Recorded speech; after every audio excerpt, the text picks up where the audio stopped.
নমস্কার, মামনি ভিলেজ ফুডে সবাইকে স্বাগত জানিয়ে আজকে নতুন ধরনের একটা রেসিপি শেয়ার করছি। বন্ধুরা দেখুন, আমি মিষ্টি কুমড়ো নিয়েছি। মিষ্টি কুমড়োর খুব সাধারণ ও সহজভাবে একটা পিঠের রেসিপি শেয়ার করব। পুরো ভিডিওটা দেখতে থাকুন, আশা করছি ভালো লাগবে। আমি প্রথমে মিষ্টি কুমড়োটা কেটে নিচ্ছি। দেখুন কত সুন্দর মিষ্টি কুমড়োটা, না পাকা না কাঁচা।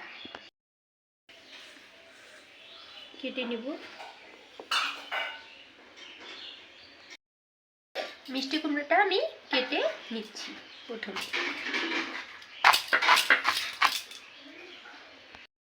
এটা বানানোর জন্য মিষ্টি কুমড়োটা খুব পাকা নিলে চলবে না, একটু একটু পাকা একটু একটু কাঁচা, মানে মিডিয়াম ধরনের।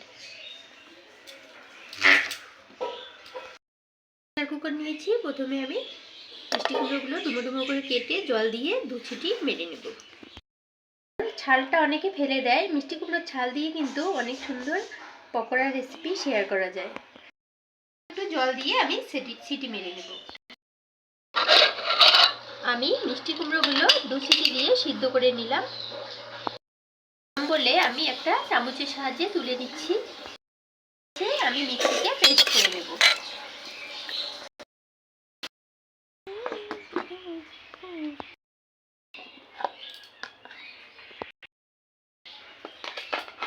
মিষ্টি কুমড়োগুলো আমি ঢেলে নিলাম। আমি দিয়ে দেব 1 বাটি চালের গুঁড়ো, ছোট বাটি দিয়ে 1 চামচ কালো জিরে,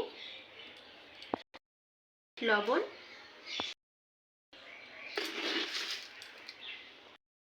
দিয়ে দিলাম স্বাদ অনুযায়ী, যে যেমন খেতে পছন্দ করে। সবকিছু মিশিয়ে নিয়ে মেখে নেব।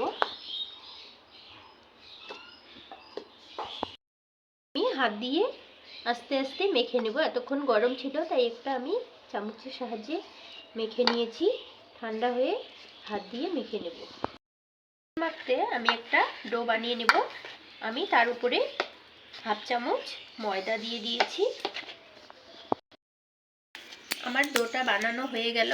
মিষ্টি কুমড়ো পেস্টটা দিয়েই কিন্তু ময়দা ও চালের গুঁড়োটা মেখে নিয়েছি, জল দেওয়ার কোনো দরকার নেই বন্ধুরা। গোলাপ পিঠে আমি বানিয়ে নিয়েছি আগে থেকেই, আর আমি একটা বানানো দেখাচ্ছি। প্রথমে আমি এভাবে নিব আটাটা, তারপরে একটা রুটি বেলনায় ময়দার সঙ্গে বেলে নেব।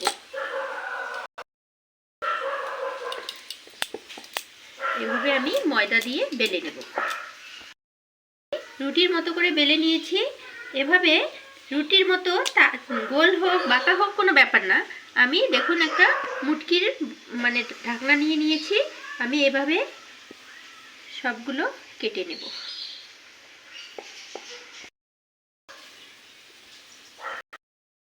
আমি মুটকির সাহায্যে করে নিয়েছি। তার উপর থেকে রুটির মতোটা তুলে নিলাম। গোলাপ বানানো দেখাচ্ছি।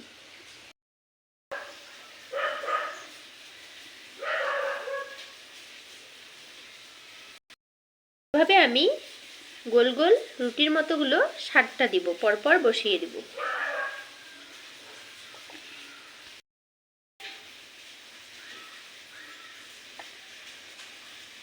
আর একটা দিয়ে দিচ্ছি। দেখুন কত সহজেই গোলাপটা হয়ে যায়। এভাবে আমি মুড়িয়ে মুড়িয়ে নিয়ে আসবো।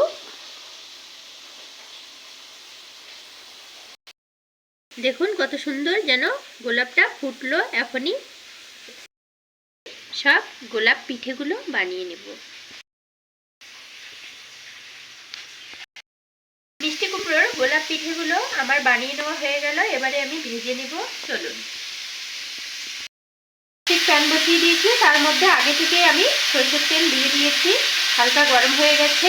এবারে আমি পিঠেগুলো দিয়ে দেবো।